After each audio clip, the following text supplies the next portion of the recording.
Welcome, everyone. We're continuing with a series of meditation trainings on bodhicitta, which is that quality that incorporates and is beyond loving kindness and compassion.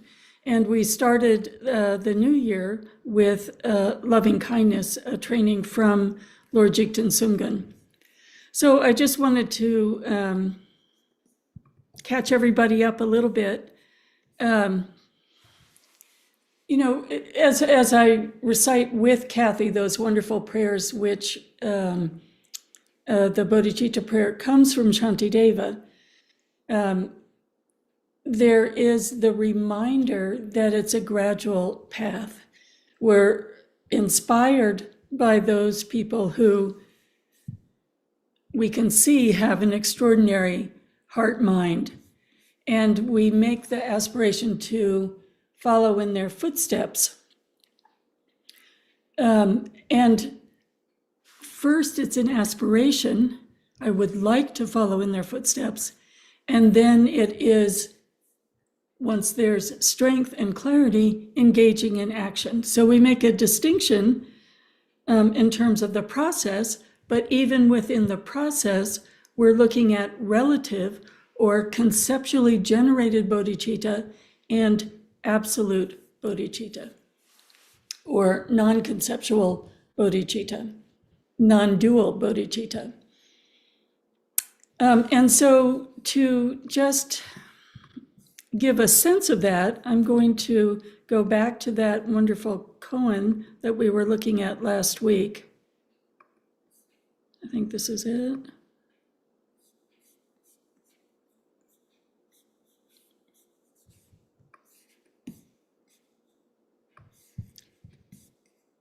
Okay, so this is quite a beautiful koan. And the student asked the master, what does Avalokiteshvara Bodhisattva do with so many hands and eyes? So there's a reference to Avalokiteshvara or Chenrezig, particularly the 1,000-armed Chenrezig that has an eye in every hand and 11 heads looking in all directions. So this is already an extraordinary bodhisattva tested in the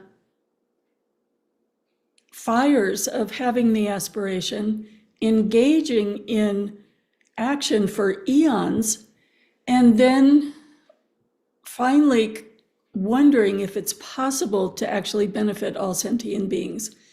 And in that moment of doubt, and the doubt comes because there is an I benefiting sentient beings. In that moment of doubt, his heart breaks open. Amitabha says, please don't give up your vow. And the tears form Tara coming from Avalokiteshvara's eyes, and the pieces of his heart become the 1,000 arms. So we're talking about that, you know, in this description, how do we understand that moment of moving beyond I am benefiting others to beyond duality? So the student asked the master, what does he do with so many hands and eyes? And the master says, it's like someone stretching out a hand behind the head at night looking for the pillow. And the student says, I understand, I understand. And the master says, what do you understand? And the student says, hands and eyes exist throughout the body. And then the master said, your words describe, you're understanding nicely, but only about 80 or 90%. And then the student says, well, what would you say? And the master says, the whole body is just hands and eyes. The whole body is just hands and eyes, not I have 1,000 arms. I can see sentient beings in all directions and what they need. The whole, and you know, the mind isn't even mentioned.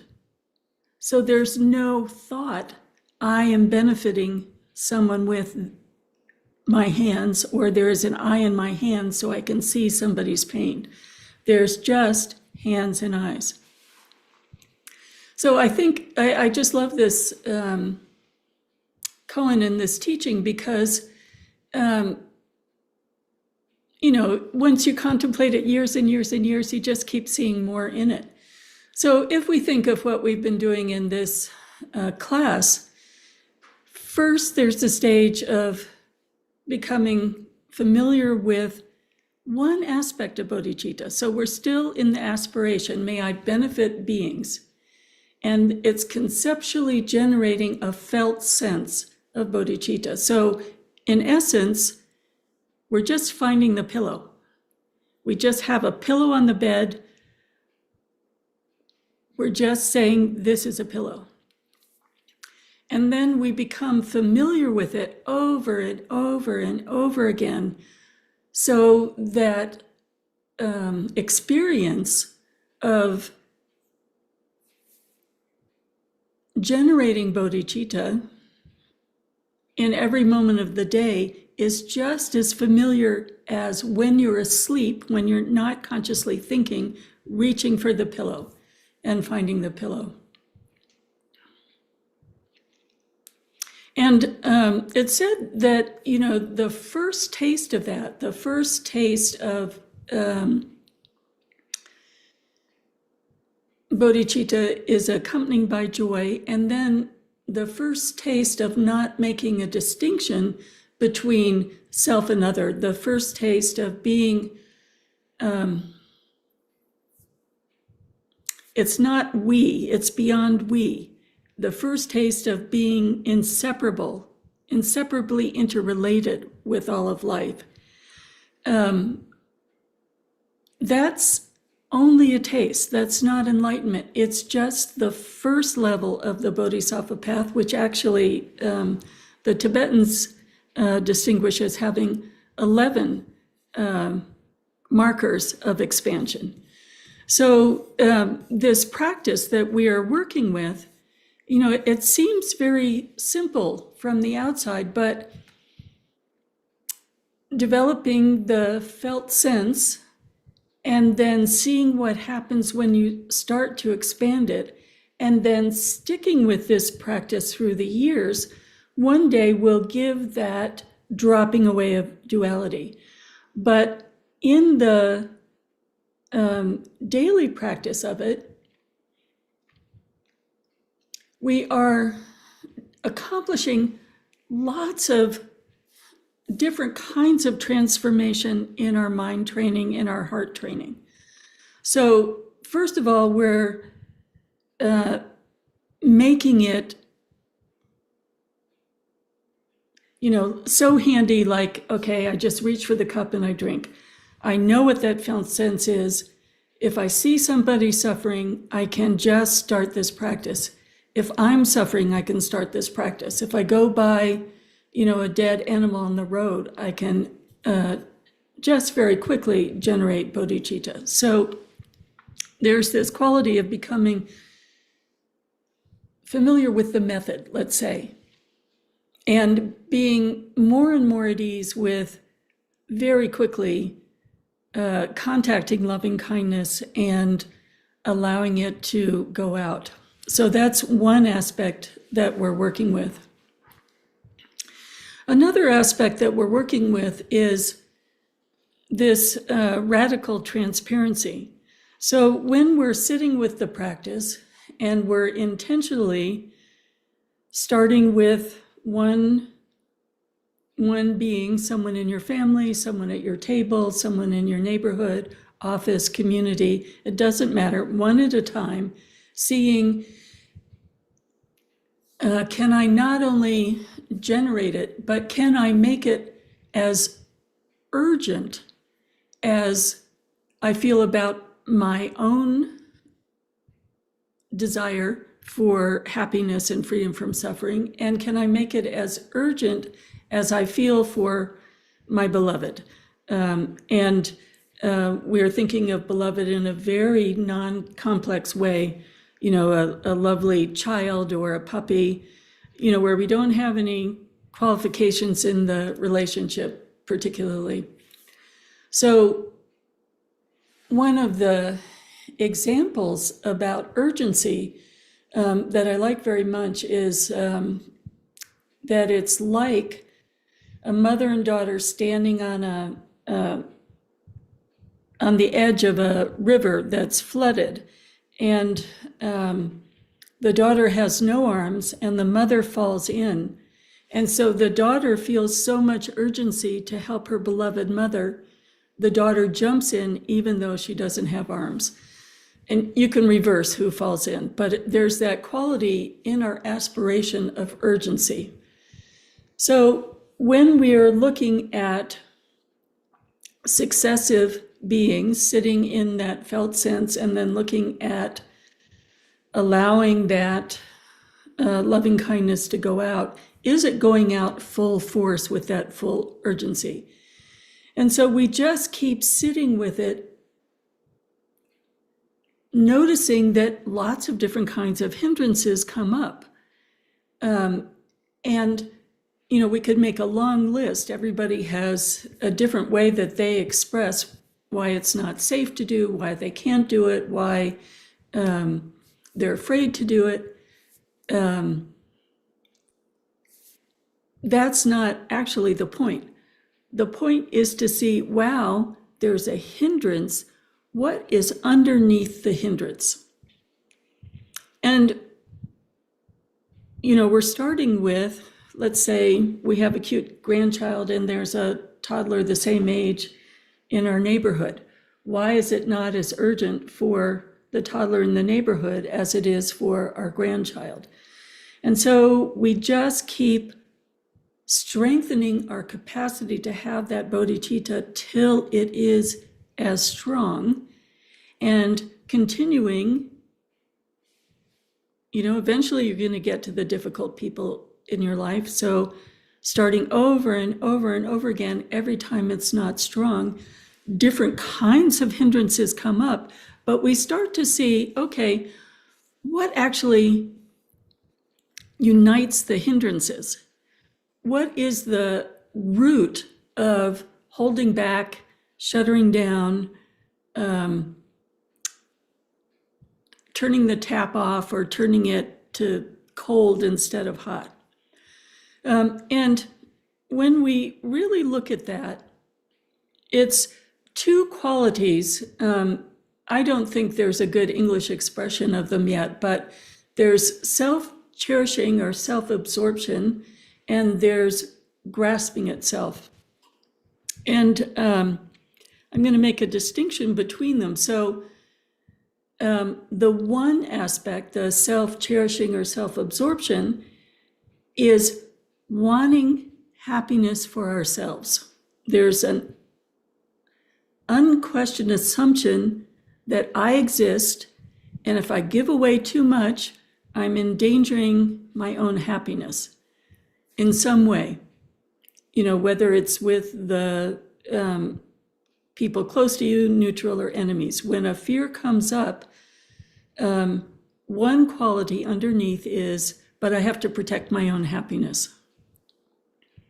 And underneath that is what we call self-grasping, which is the belief in this self. So the distinction in the koan story is the leap of understanding between I am doing something for someone and letting the dualism itself fall away and summoning the courage to do that and experiencing the complete interrelation in which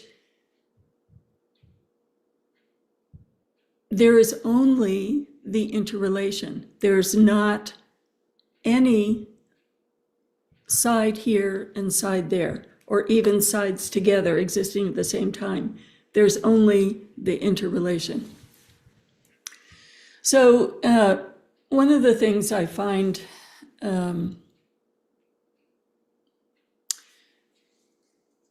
just extraordinary about this practice is that Lord Jigten Sumgön the records we have is of him teaching this when he made that leap.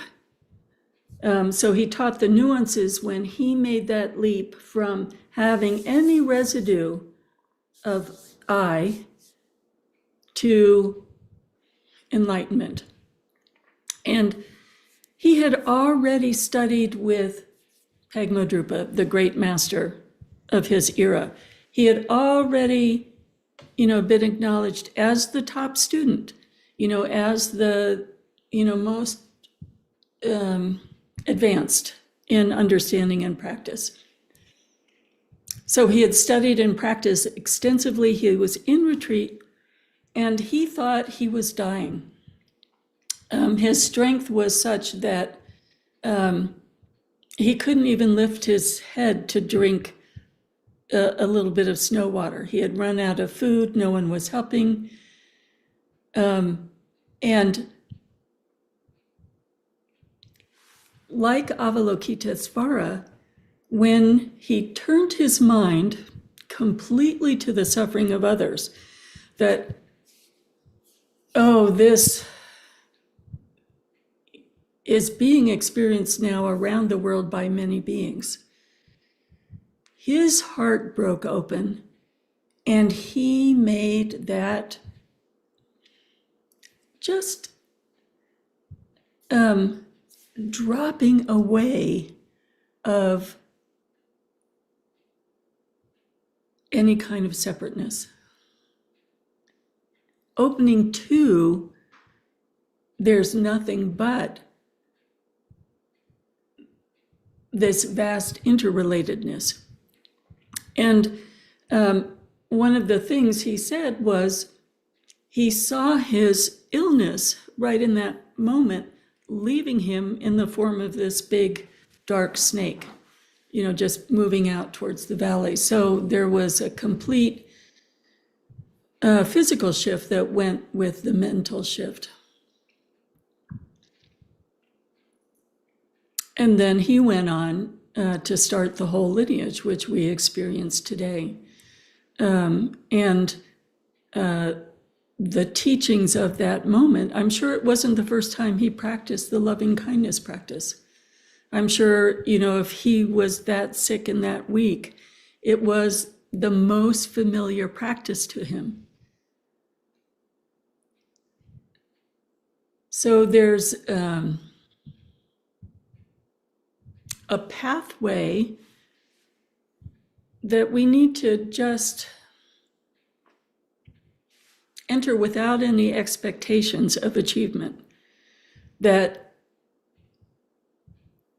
minute by minute, imaginary person by imaginary person, I'm going to start with generating this felt sense, then expanding this felt sense, and in the practice, when I'm working just slowly over and over and over again with one person, just as the walls fall away to that person, one day all the walls will fall away and their duality will fall away. So having confidence in the Dharma and in the practice, without being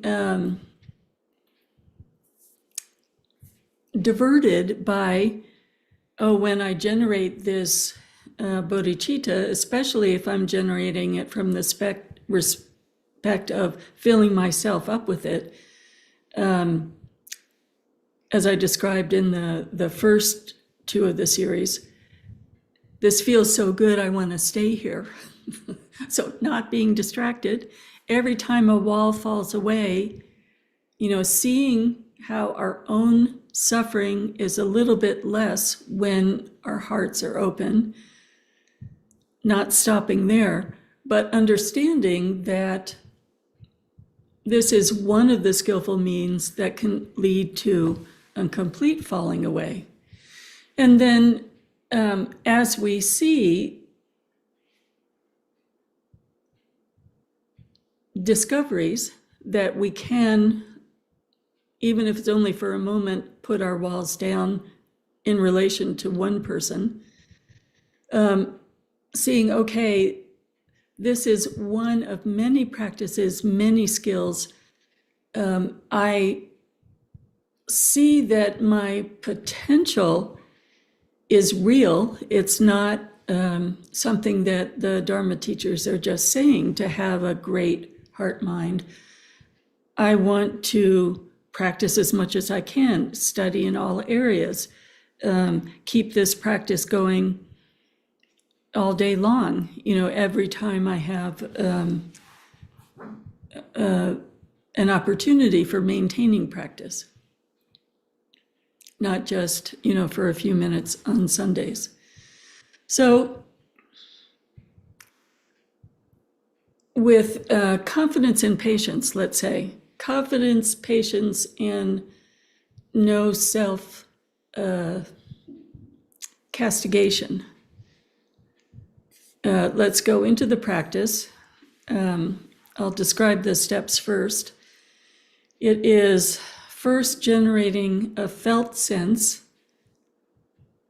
and through the past 3 weeks, you may have found a memory or an image when you were loved without reservation, or a moment, with your beloved pets, with a small child in your family, where your heart just opened without any qualifications, without any thinking about it. So we're using a memory to contact the felt sense. Then, for the past 3 weeks, hopefully several times in between Sundays, you've been sitting with that felt sense. And now we're expanding that felt sense. It's often described to work in a spiral, but it really doesn't matter. Allowing your imagination to see one person in front of you, allowing that bodhicitta naturally to go out to that person, and noticing, does it have that most complete urgency, most complete force? And every time there's any kind of wavering, even in the person you love best, can it be with the same urgency that you care for yourself? You notice a fluctuation, and then you start over again, generating that felt sense, making it as strong as you can, totally full, and going out to that person again. And when a barrier falls away, then can you expand to a second person, third person, each and every time with our sense of mindfulness attentive. Is the strength full force, or is there a thought arising that blocks the full force? Going back, sitting in the felt sense. And today, as you're noticing the fluctuation or variation, notice underneath it is some sort of relationship to this need to have safety and security as an I figure, or if that is not so prominent,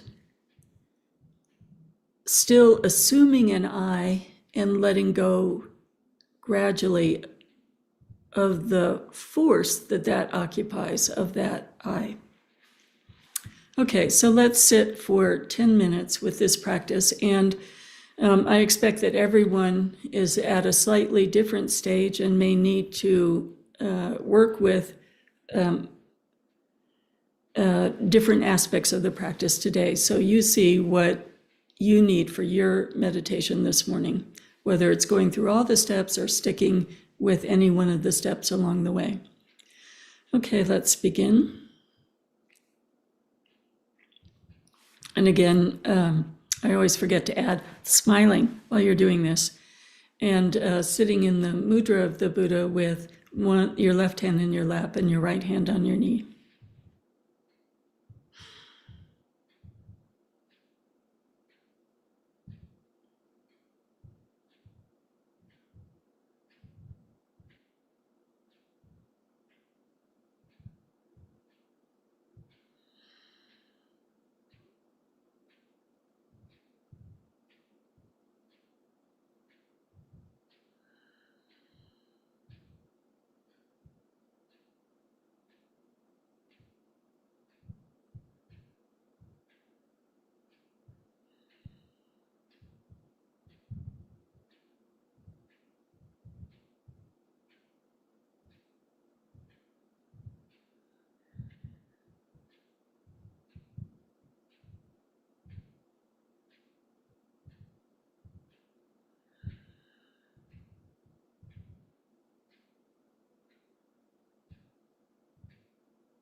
And it is said that we continue this practice, adding one person by one person by one person until we can hold the 3,000 world systems and all the sentient beings therein.